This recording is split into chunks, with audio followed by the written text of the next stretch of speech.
Now we are going to see the equivalent resistance. The word is equivalent resistance. Let me explain this to you.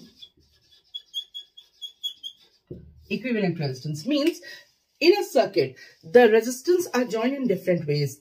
एक के बाद एक जुड़े होते हैं, ऊपर नीचे जुड़े होते हैं. That is when they are joined together, one after the other, they are said to be combined in series.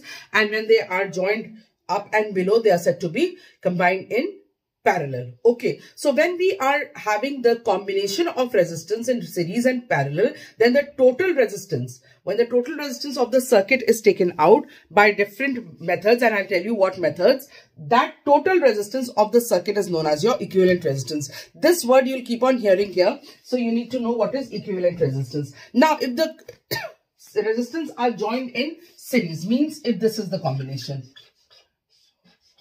Suppose we are joining 3 resistance, n number हो सकते हैं, हम 3 लेके चल रहे हैं.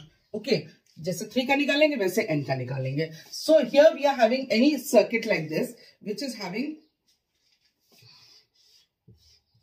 joined to the cell, right?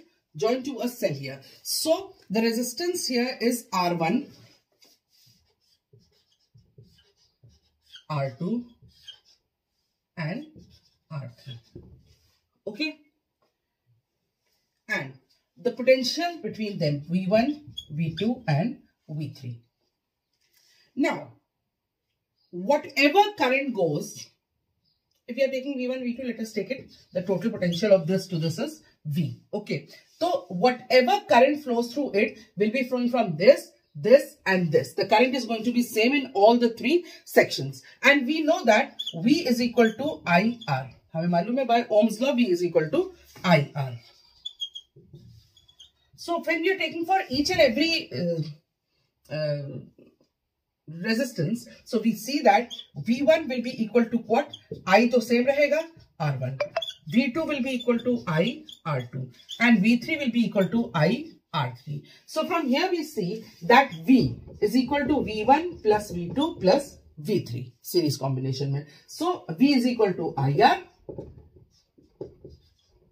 IR1, IR2 and IR3. I gets cancelled out. So in series combination, जब भी कोई resistance series combination में है, तो it is just the simple algebraic sum of all the resistance. So if the resistance are joined in series, the equivalent resistance, this is the equivalent resistance, is the sum of, simple sum of all the given resistance. 3 है तो 3 है, 4 है तो 4 है, and n number of resistance है तो n number of times है. So equivalent resistance of the system is the sum of the separate resistance.